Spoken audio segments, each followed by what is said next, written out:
lawannya. Jadi kalau mengetahui rahasia la ilaha illallah, tahlil, tauhid, mesti mengetahui pembatalnya. Apa yang membatalkan rahasia itu? Jadi mengetahui kelebihan sesuatu, mesti mengetahui kekurangannya. Apa yang membuat dia gagal? Gitu ya. Ini adalah manhaj Sayyidina Hudzaifah al-Yamani. Ya, Sayyidina Hudzaifah al-Yamani, kullama su'ila an-nabi sallallahu alaihi wasallam an khairi syai'in sa'ala an syarrihi. Ya. Ketika Nabi ditanya kebaikan satu, dia nanyanya lain, apa keburukannya. Ya. Kata Ibnu Arabi, di akhir zaman jadi wali mudah, pergi haji mudah,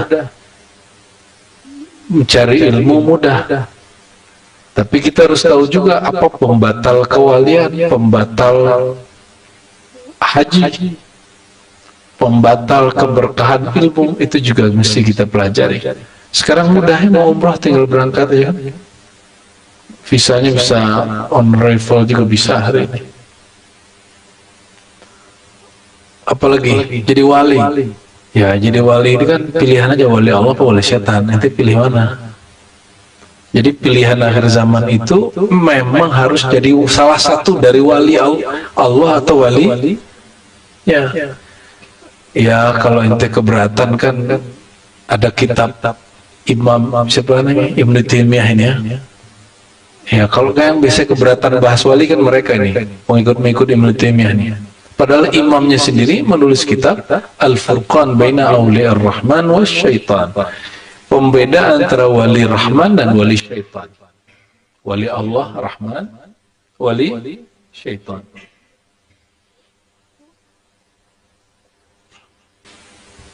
Nah, dalam hal ini belajar talqin gampang. Ya, tinggal datang ke Buya Yunal, Buya Asfi, Buya Aldomi, tertunjukin caranya. Persiapan nanti talqin. Lalu adakah yang merusak talqin yang perlu dipelajari? Salat khusyuk itu mudah kok, nggak susah kok. Ya, bagaimana caranya? Kenali yang disembah. Tapi kan ada yang membatalkan kemakrifatan kita, pengenalan kita kepada Allah. Ya, misalnya ujub. Ujub itu orang punya amal, lalu dia kagum kepada amalnya.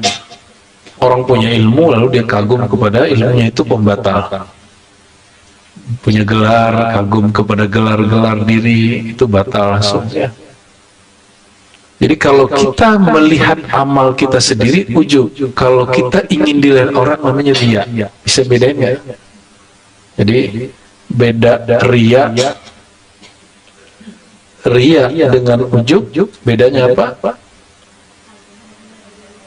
Riya itu perhatian orang lain.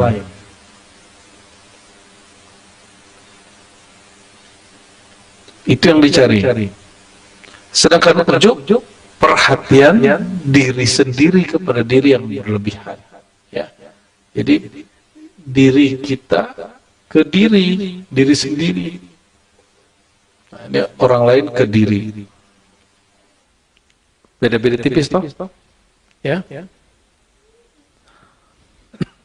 Dan semua itu muncul dari satu penyakit yang disebut syirik khafi. Syirkun khafi. Apa itu syirkun khafi? Mensyirikatkan Allah, tapi di dalam batinnya dia, dan itu nggak ketahuan. Dan syirik khafi yang paling bahaya adalah syirik khafi beribadah karena diri. Kalau karena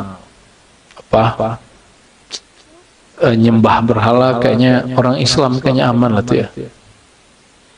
Tapi karena diri, menyembah diri, ini yang paling bahaya ya. Hawa diri sendiri. Baik, kita mulai masuk. Bismillahirrahmanirrahim. Innama ana ma indakum kitab wujud. Coba bagi kelas.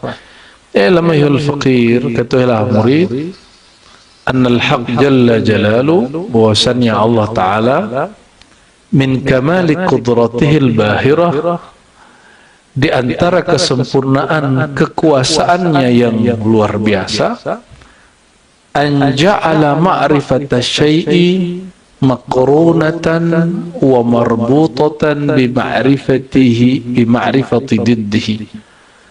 Allah menjadikan pengetahuan kita terhadap sesuatu yang baik mesti juga mengetahui kebalikannya. Mengetahui yang buruk juga harus mengetahui kebalikannya. Oleh karenanya, ma'rifatullah mesti juga mengenal musuhnya Allah. Musuhnya Allah siapa? Syaitan. Maka ada namanya ma'rifatus syaitan. Mesti kenal juga. Syaitan ini bisa masuk ke dalam diri ahli ibadah seperti barsisa, kepada orang ahli ilmu, seperti terjadi juga pada enggak disebut namanya kalau di hadis itu ya. Oh, disebut riwayatnya, tapi dia disebut namanya. Orang yang kasyaf, berilmu, dia mendengarkan apa yang didengar Nabi saat turun wahyu. Nah, ditutup namanya. Tapi ketika ada di antara mereka ngaku jadi Nabi, seperti Musailamah, dia baru disebut namanya. Ya. Jadi, kalau ada ma'rifatullah, berarti ada ma'rifatu syaitan. Ya. Kalau ma'rifatullah itu satu paket dengan ma'rifatun nafs, mengenal diri. Mengenal diri itu bagian dari langkah mengenal Allah. Jadi al-marhala al-ula fi ma'rifatillah an ta'rifa nafsak. Jalan pertama engkau kenal Allah, engkau kenal dirimu sendiri. Ya.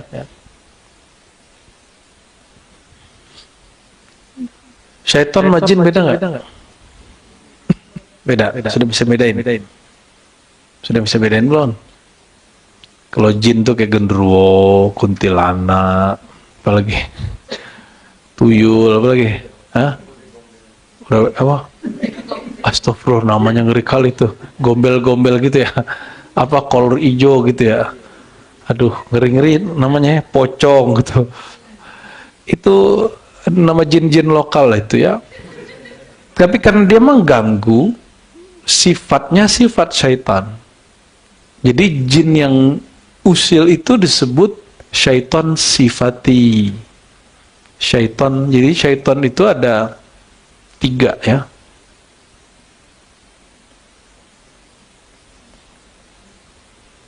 Ada syaitan zatnya, zati. Ada yang sifati, ada yang fi'li.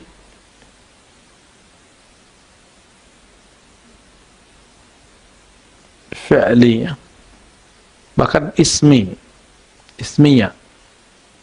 Nah, kalau zati ini jauh lebih tua daripada jin, bukan jin. Kalau sifati itu boleh jin, boleh manusia.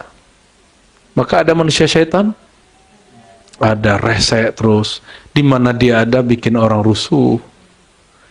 Dia kalau ngomong itu bikin kita emosi sama orang lain, kita berprasangka sama orang lain. Ente ini baik-baik aja, terus ketemu ada orang tertentu, habis ketemu dia ente nggak baikan sama teman. Ya,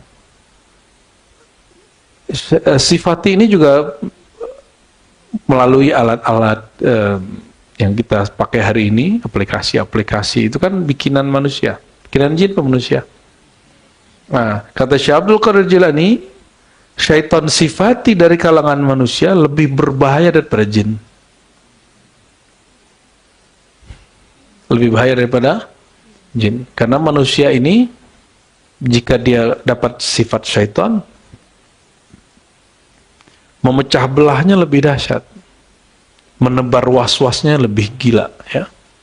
Kalau yang zati ini yang lo jauh ribuan tahun sebelum jin dicipta, dan iblis itu bagian dari jin. Oke, iblis kana minal jin, dia bagian dari jin. Kalau syaitan yang fi'li ini seperti Nabi sebut ular hitam, ular yang masuk ke rumah, yang kemudian nggak bisa kita negosiasi sama dia tuh ya. Kan ada ular jadi-jadian kan, ada ular bukan ular beneran, ada ular jadi-jadian gitu. Itu lo kok bisa? Karena Nabi SAW mengatakan syaitan itu, jin itu ada dua jenis. Ada jin yang bersayap, ada jin yang menjelma.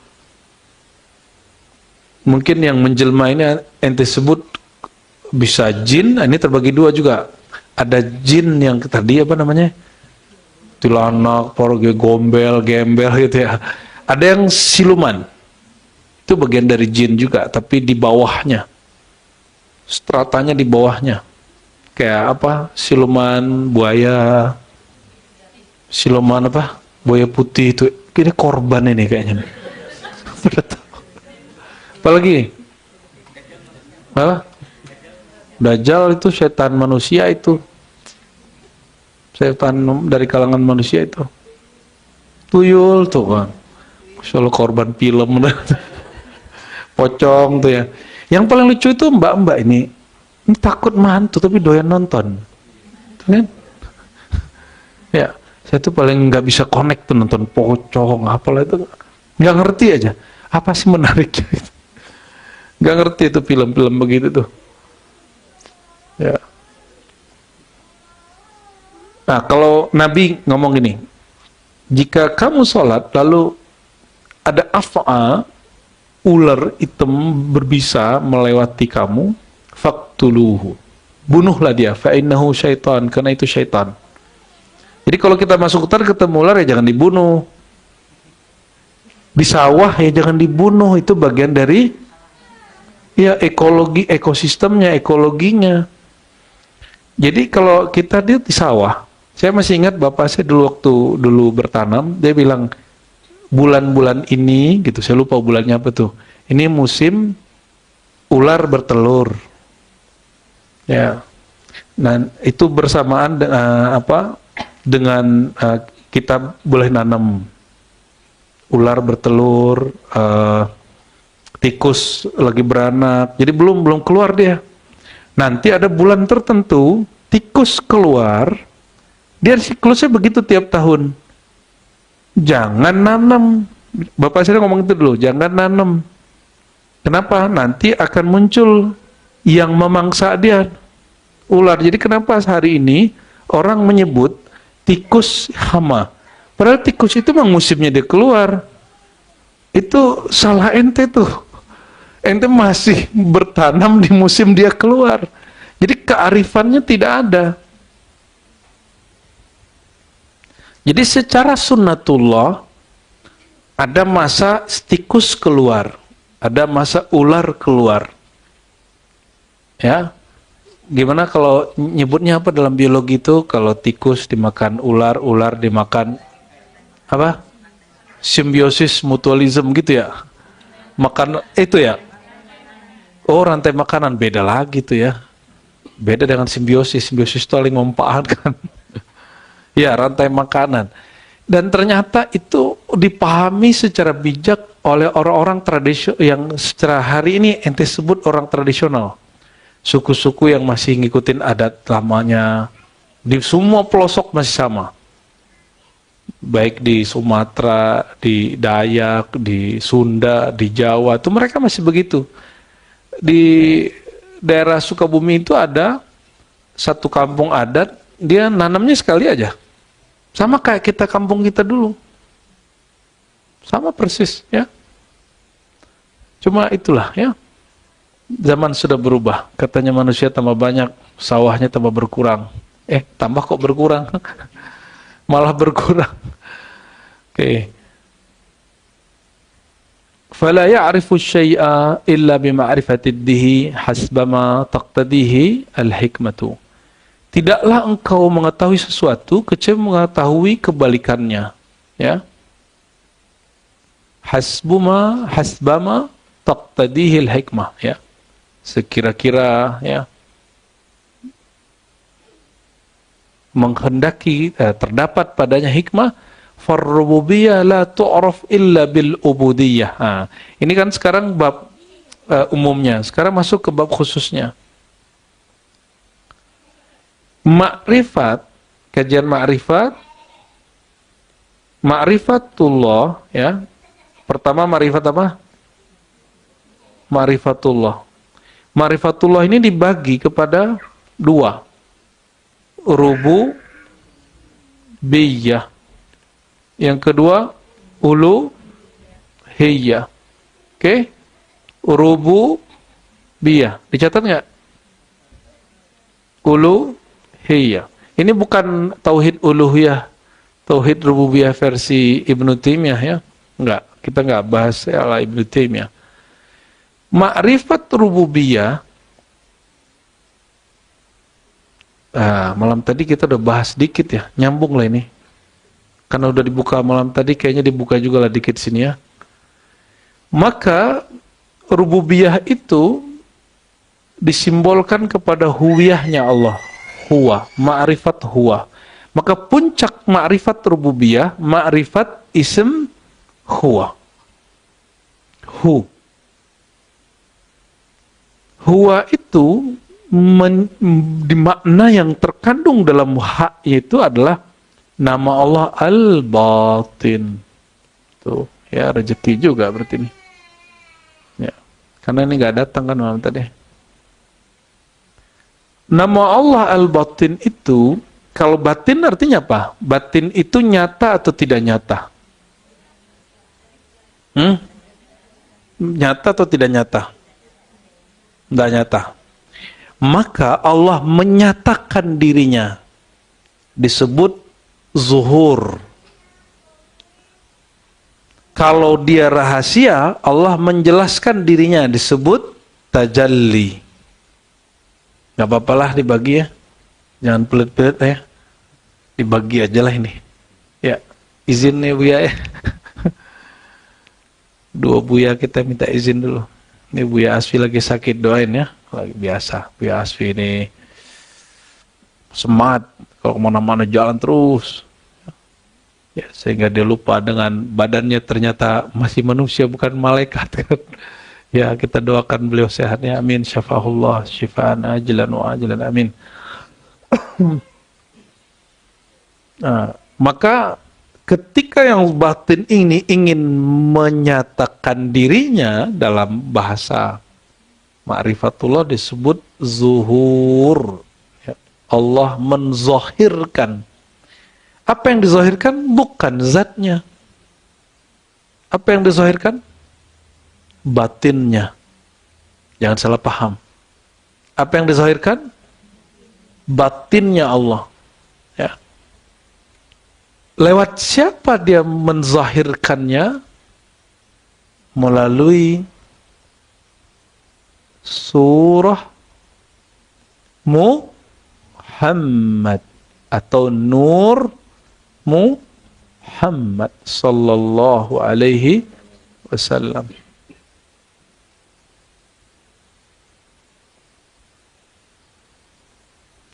Kenapa? Dari Nur Muhammad terciptalah alam. Ya, ini standar-standar aja nih. Ini bukan bab akidah, ini bab ontologi ma'rifat. Ya. Antum nggak percaya, imannya nggak goyah. Yang penting percaya la ilaha. Tapi ini kalau orang mengerti dan bagus, lalu dia tasdik dan taslim, kemakrifan tenda langsung naik. Ya. Kita ini alam bukan? Karena kita bagian dari alam, kita tercipta dari nur Sayyidina Muhammad sallallahu alaihi wasallam. Nah, coba ayatnya. Rabbul alamin. Alam itu yang global ada 18.000. Disebutkan oleh Imam At-Tabari bahwa ada 18.000 alam. Maka kalau dijama alam itu alamin. Rabbul.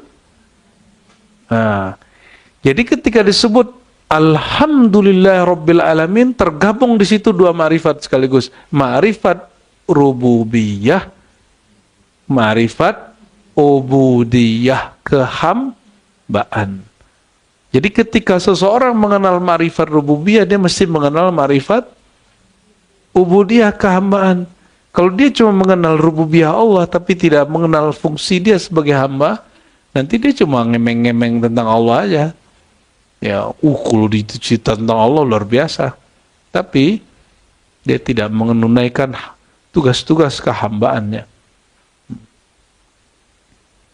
Cuma ini dibukanya mah tadi mah jam 1. Agak beda, nuansanya agak beda. Karena tapi nggak apa-apa.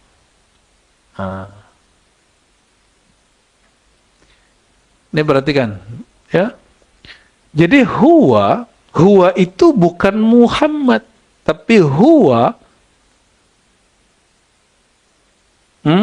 berzahir pada batin, batin berzahir pada surah Nur Sayyidina Muhammad sallallahu alaihi wasallam.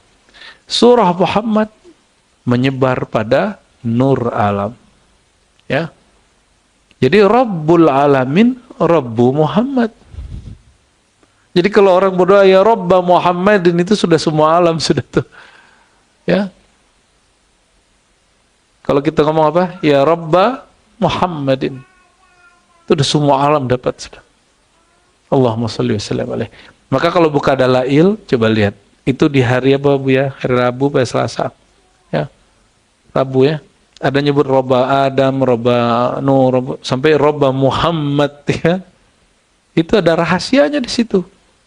Ya, ada rahasia-rahasia di situ. Allahumma shalli wa sallim barik alaihi.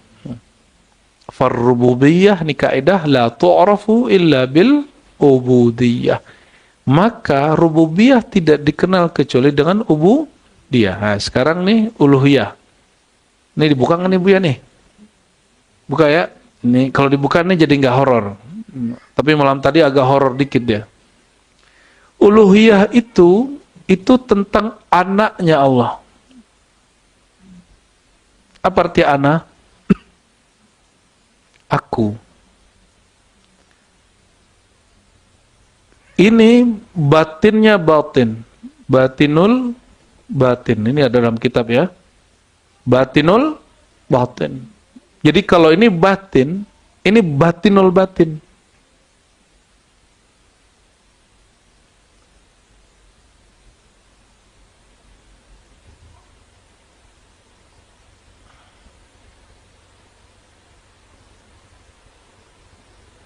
Batinul batin ini bertajalli.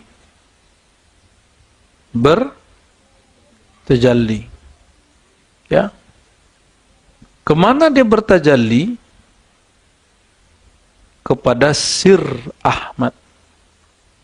Sir Ahmad. Atau Ruh Ahmad. Beda-beda tipis sama yang malam tadi ibaratnya. Sir atau Ruh Ahmad.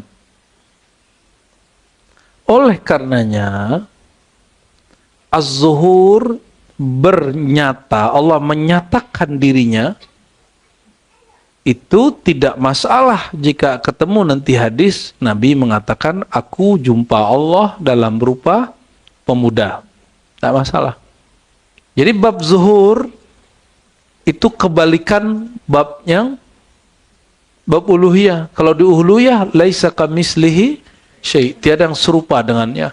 Tapi dalam bab zuhur dibolehkan permisalan. Tapi permisalan yang pantas. Walillahil matsalul a'la. Bab zuhur Allah berzahir, berzahirnya pada fisik, waktu, tempat. Ya, masa. Maka dia menyebut dirinya anad dahru, akulah sang waktu. Oke? Jadi jika Allah berzahir, apa yang berzahir? Bukan zatnya yang berzahir, tapi nama huwiyahnya yang kemudian berzahir pada batin, batin berzahir pada Nur Muhammad sallallahu alaihi, nggak langsung-langsung. Oleh karena itu memang kurang tepat kalau kita bilang huwa itu Muhammad. kurang pas, tapi kita katakan huwa yazhar atau yuzhiru batinahu fi surati Muhammadin. Barulah kita paham ya. Dia, nah ini coba lihat ke lafaznya. Huwa dia, nyambung? Nyambung. Sambungin lah ya.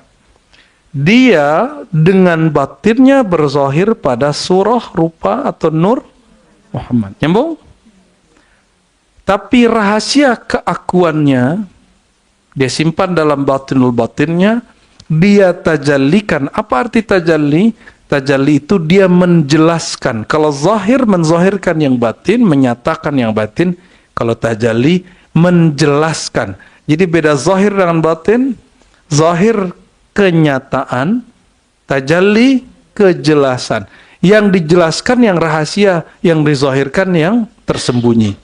Beda-beda tipis. Ya, pada siapa? Pada diri Ruh Ahmad. Dan Ruh Ahmad itulah yang kemudian ya darinya lah bersumber semua ruh kita. Oleh karenanya, jika orang bertanya tentang ruh, itu rahasia Allah. Jangankan Allah, ruh pun tidak menempati tubuh, tidak memasuki tubuh. Dia hanya berkait dengan kerahasiaan Allah di dalam tubuh. Apalagi Allahnya, ananya Allah itu. Oke? Sudah connect? Udah nyambung? Ya.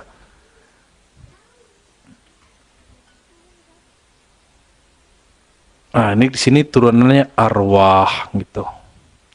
Kalau orang bilang arwah dicipta, kalau arwah yang dimaksud adalah jiwa, jiwa dicipta. Tapi kalau arwah yang maksud hembusan Allah, tidak usah katakan itu. Cukup apa yang Allah katakan, amrullah, sirrullah, itu lebih aman.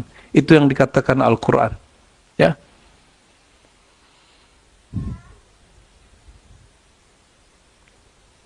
Jadi ini perbedaan Sir Ahmad, Ruh Ahmad dengan Nurmu Muhammad sallallahu alaihi wasallam. Jadi ketika ada hadis, jangan pukul wajah. Karena di situ ada fa innahu khuliqa ala suratir, sesungguhnya manusia dicipta dengan surah Rahman. Rahman di situ surah Muhammad, bukan Rahmannya Allah. Ar-Rahman di situ min asma'i sayyidina Muhammad SAW. Karena Rauf Rahim, jika Rahim saja Nabi disebut, apalagi Rahman, itu yang disebut walillahil mathalul a'la. Walaupun sebagian guru kita nggak sepakat, Ar-Rahman bukan nama Nabi. Terus kita tanya balik, Ar-Rahim kenapa nama Nabi? Ya kan? Lebih khusus Rahim daripada Rahman. Kenapa Rahim boleh, Rahman tidak? Jika Rahim saja boleh, Rahman apalagi? Karena Rahim khusus untuk kekasih-kekasih Allah, apalagi Rahman. Jadi Rahim itu mubalaghah yang sangat tinggi daripada Rahimun dan Rahman itu sendiri. Ya. Tuh bener ngaji-ngaji begini, sore-sore begini nih. Ya. Ini kita skip dulu ya.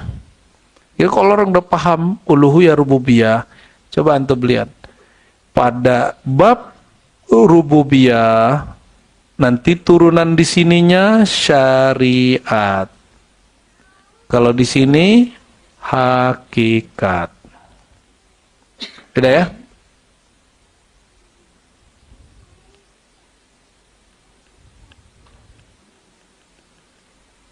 Kalau turunan dari sir hakikat. Digabung duanya itulah makrifat. Jadi kapan orang disebut betul-betul bermakrifat? Kalau dia bisa menyelaraskan hakikat dan beda tuh hakikat makrifat. Loh ente baru tahu. Jadi jangan-jangan kita selama ini beda-beda istilah. Nah, itulah masalahnya. Na'ni anna man arada ay yatahalla bi asrariha la budda lahu ay yatahalla bi khidmatil ubudiyah. Kami maksud bahwa siapa yang ingin yatahalla, memakaikan asrarnya, asrar rububiyah, maka mesti dia memakaikan lebih dulu adalah khidmat ubudiyah. Jadi orang kalau mau mengerti rububiyah mesti jalur syariat. Kalau mau mengerti tentang uluhiyah mesti jalur hakikat. Kalau ingin menjadi arifina billah, mengenal Allah, mesti selaras antara hakikat dan syariat. Ya. Faman arada izzaha fala buddaha lahu min dhillihi. Siapa yang ingin kemuliaan ma'rifat rububiyah diketahui, maka dia mesti memakaikan ma'rifat kehinaan diri. Wa man arada ghinaha fala budda lahu min faqrihi. Siapa yang ingin mengenal kayanya Allah, dia mesti tahu bagaimana miskinnya dirinya. Wa man arada muwalataha fala budda lahu min adawati nafsihi. Siapa yang ingin ditolong Allah, maka dia mesti melawan dirinya, melawan hawa nafsunya. Sudah lawan diri belum? Sudah lawan diri belum? Lagi belajar gitu ya. Malam tadi ini nggak witir nggak? Witir nggak? Witir apa? Witir apa ngenet? Jadi nanti kalau di akhirat itu dihisap, kira-kira kan dikumpulkan dengan para imamnya. Imam ente Google, YouTube, Netflix, apa Mursyid Syekh Abdul Qadir Jilani, Bahauddin Naqsyabandi. Lianna ulama kanan ma'rifatu syai' ma'kufatan ala dhi kana al-aham inda al-uqala al-itina' bid-dhidd alladhi huwa syari'ah wal wasilah. Nah, ada yang saya belum sebutkan malam tadi di sini, itu rahasianya di situ. Ya, ada yang saya nggak sebutin di sini. Karena itu memang ngaji jam 11 sampai jam 3 itu ngajinya. Yang begitu-gitu. Ya. Ada ya, bukan dia yukhalifus syariat, tidak, tapi nggak enak aja dibuka kalau siang-siang begini ya. Wa ma'adda ila syuhudil haq fa huwa haqqun li'anna al-wasail qad tu'ti hukm al-maqasid. Ya. Jadi ada syariat dan wasilah dan segala sesuatu yang membawa kepada penyaksikan kepada Allah, maka dia hak ya. Li'anna al-wasail qad tu'ti hukm al-maqasid, karena wasilah itu dia juga memberikan hukum maksud. Wasilah hakiki adalah Rasulullah, maka orang yang sampai ke Rasulullah sampai ke Allah. Maksudnya gimana? Orang yang paling dekat ke Allah siapa? Jadi kalau jalan pintas ke Allah lewat siapa? Ilo Rasulullah. Jaraknya ke Allah dekat sekali kok. Ya. Fa in aradta ayyuhal faqir, fadhal, iqra.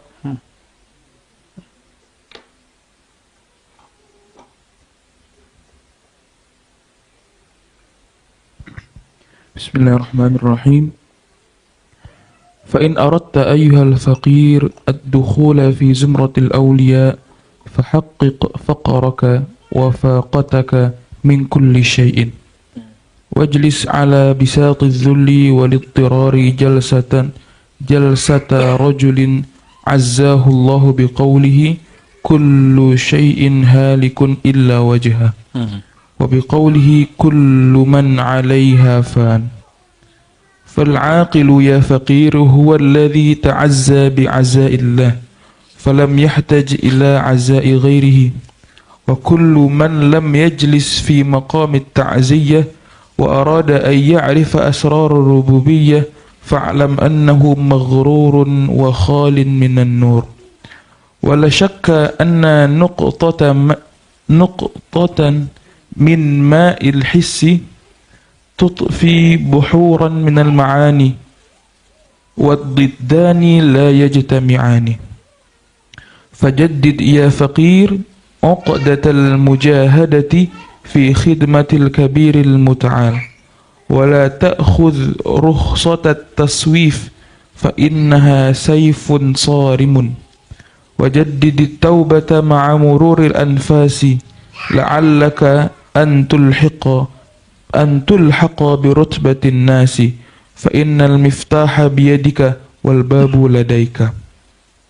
قد سئل Imam Junaid.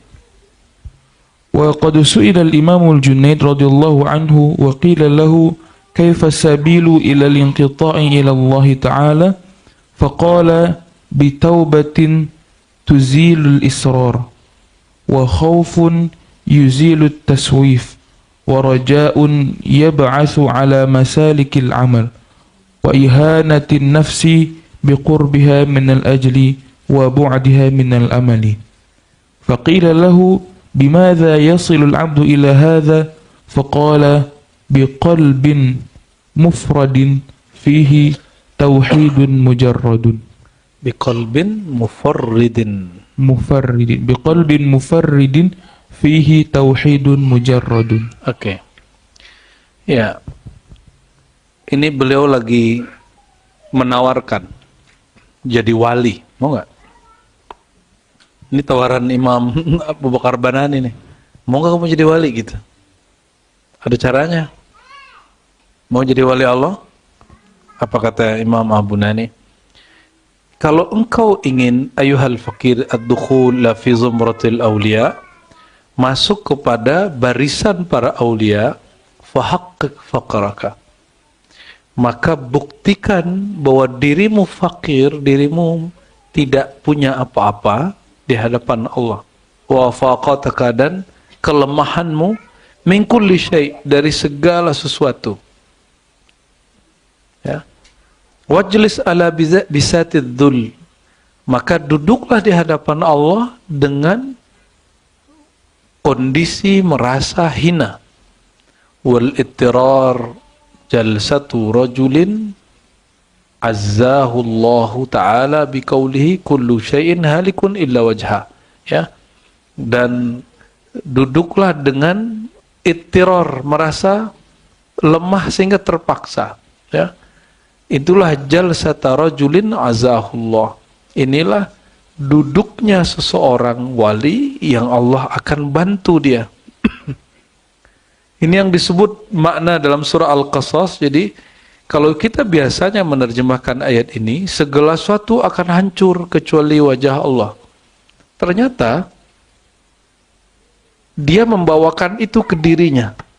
Yang hancur di situ adalah kedirian kita. Ya. Kullu syai'in halik, apapun yang ada dalam diri ini dia akan binasa illa wajha, kecuali yang menatap kepada wajah Allah Subhanahu wa ta'ala.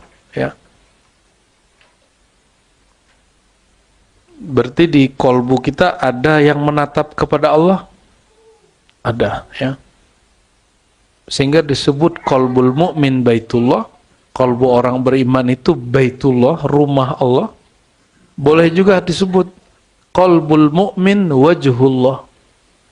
Boleh juga. Qalbu orang beriman itu wajhullah, wajahnya Allah. Bukan wajah dalam pengertian harfiah, ya. Ini lebih kepada maknawi.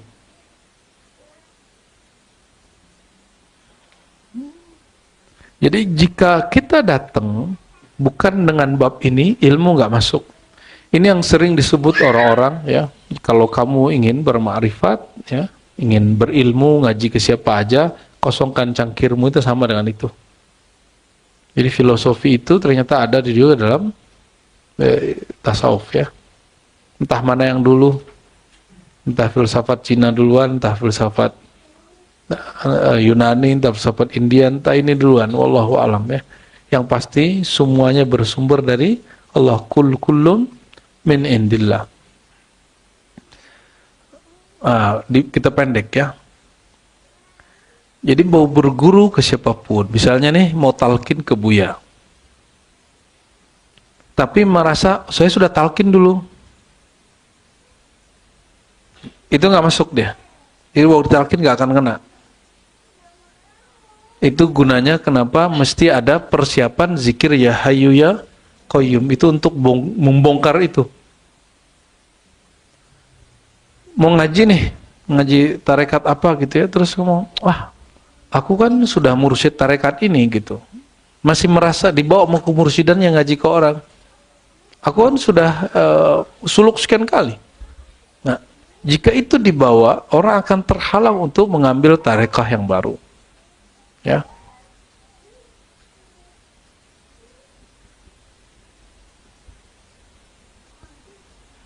Ya, lalu Imam Junaid ditanya, nih kita langsung loncat ke halaman 45 karena isinya sama.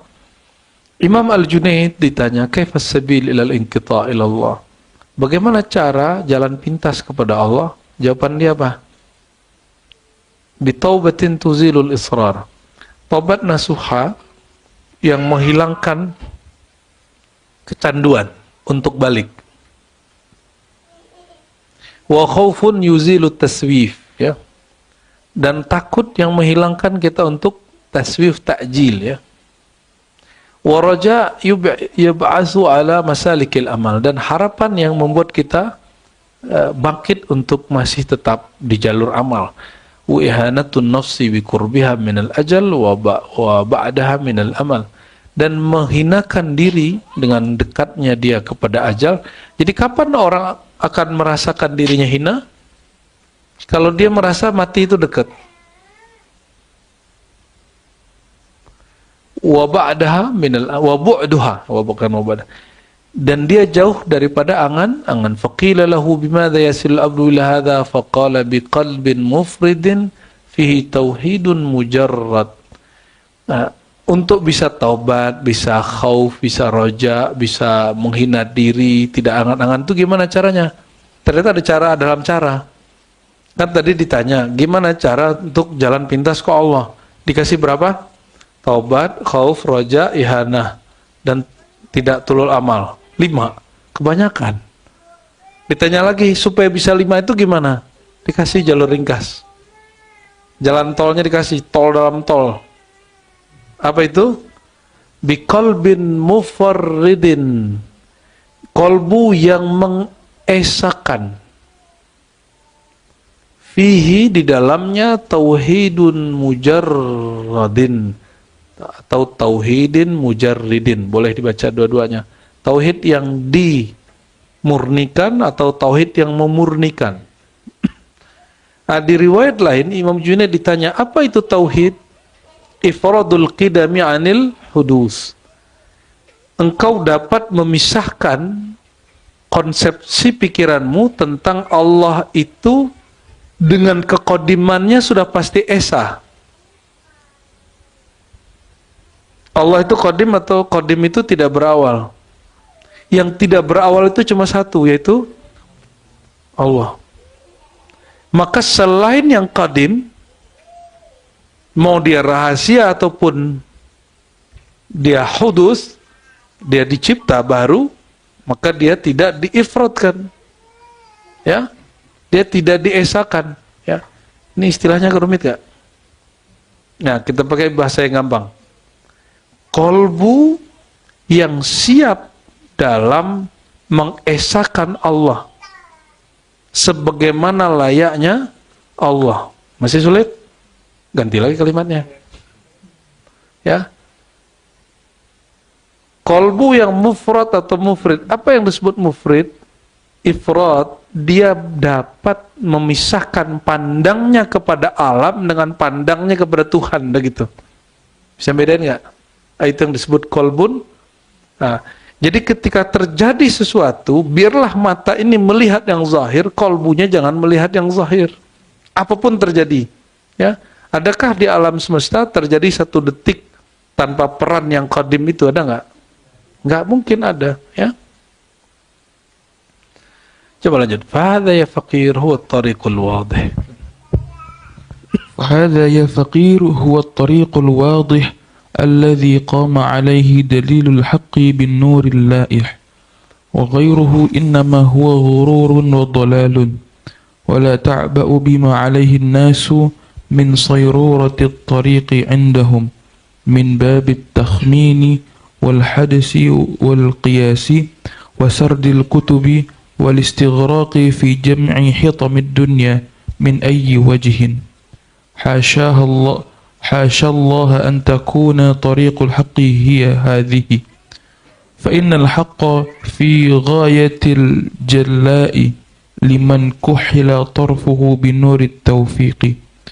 واعلم أنه لا يتكامل أمرك فيما ذكر إلا بعد أن تتطهر بماء الغيبة عن العوامل العلوية والسفلية، بحيث لا تبالي بمن والاك ولا تعتمد على غير مولاك، لأنه ما ثم إلا ربوبية تولت عبودية، فلا إقبال في الحقيقة إلا على الله، ولا محبوب في الحقيقة إلا الله. لكن لا بد للفقير من تعب الكون حتى يخرج إلى شهود فضاء المكون، وإلا فالحجاب به محيط كما جرت سنة الله تعالى. Ya. Jadi thariqah itu bukan baca kitab, ya. Kita lagi baca kitab kan? Jadi jangan merasa udah jadi ahli thariqah ya. Thariqah itu baca kitab ini hanya pedoman supaya kaedah-kaedah yang kita gunakan secara qalbiyah ini betul-betul sesuai dengan warisan orang terdahulu. Ya. Baik secara sanad yang hidup, guru-guru kita mursyid, ataupun yang di dalam kitab. Hanya sekedar pattern aja, ya, patron gitu. Hanya sekedar itu aja. Sedangkan kitab yang sebenarnya ada di kolbu. Nanti di ujung kitab ini kan disebut, sebelum kamu baca kitab di kolbumu dulu. Gitu kira-kira kalau diterjemah, ya. Fa innal haq fi ghaitil jala liman qawla tarfinul taufiq. Lalu ada kalimat, ini kalimat yang menarik. Wa alam annahu la yatakamal amruka fima dhukir illa ba'da an tatahhar bima'il ghaibati anil awalim al-ulwiyya was-sufliyya bihaitsu la tubali man walak. Engkau tidak akan sempurna sampai dibersihkan dengan air yang gaib. Wah, ngeri tuh. Nah, inilah air gaib tuh. Ini dia. Yang tadi ini ya, air yang gaib atau air yang batin.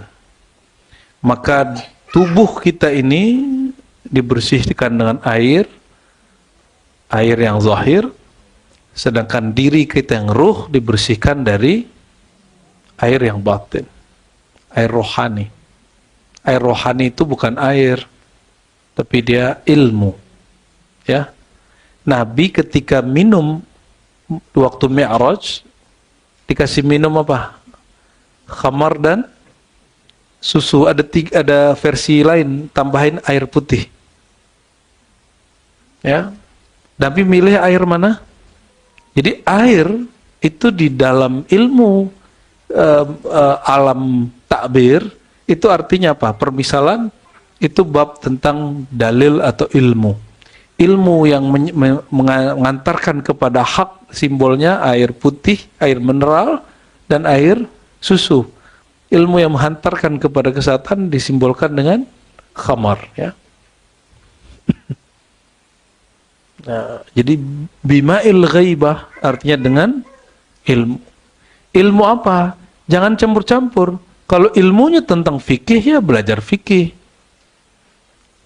Ilmunya tentang hakikat, ya ngaji tasawuf. Jangan ngomong begini, benerin tasawuf ente itu ya dengan fikih, gak begitu. Benerin tasawuf dengan ilmu tasawuf. Jangan dibalik-balik. Bilang aja gak ngerti tasawuf, jangan larang orang ngaji tasawuf. Nah, kita membedakan itu. Dan dia mengatakan apa? La tubali biman walaknya, sehingga ketika dia sudah dibersihkan, dia tidak memperhatikan lagi siapa yang memperhatikannya dari kalangan makhluk. Wala ta'tamid ala ghairi maulak, ya, dan tidak lagi bergantung kepada selain Allah. Guru itu selain Allah bukan? Guru itu cukup sama. Kitab itu patron yang hidup, kitab patron yang mati, guru patron yang hidup gitu. Wala fala li'annahu ma thamma illa rububiyyah tawallat ubudiyah. Maka tiadalah rububiyah kecuali mengayomi. Ya, jadi kalau dibuat begini, ini Rabbun pasti berkait dengan abdun. Jadi abad kabad, abad rabat, Rabb ya. Abdun Rabbun.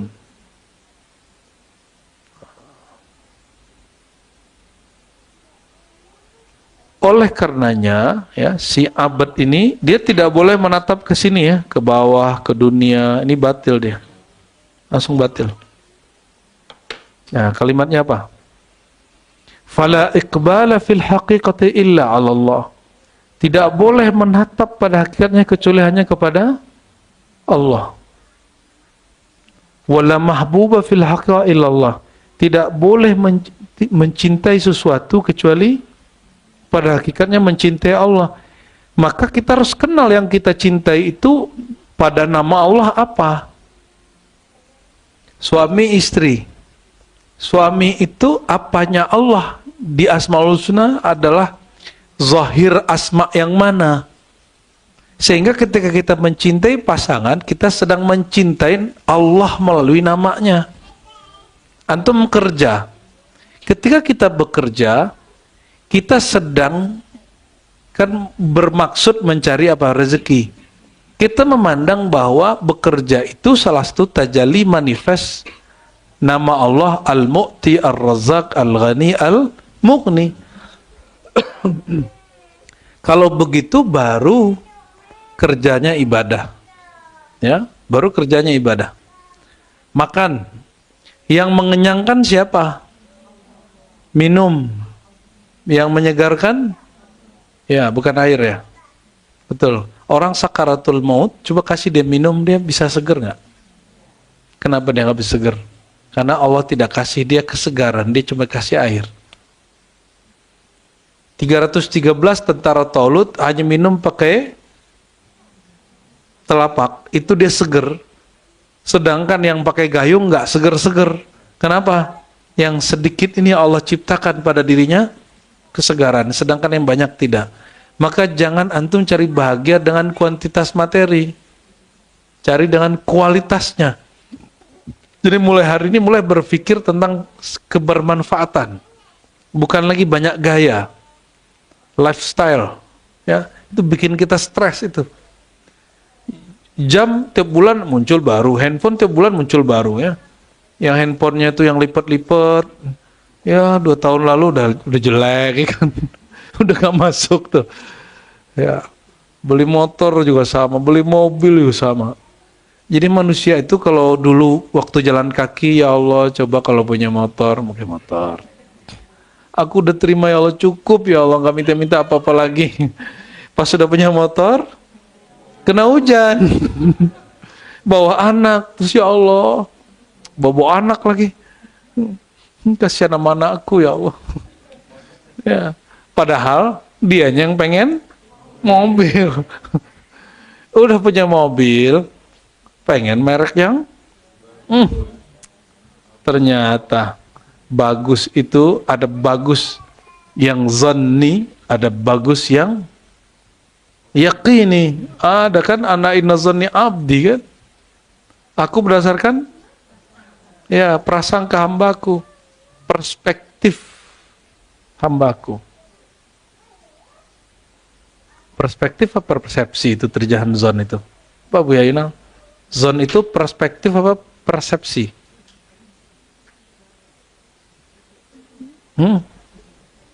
Persepsi. Apa bedanya emang? Emang beda persepsi sama perspektif? Itu apa? Perspeksi itu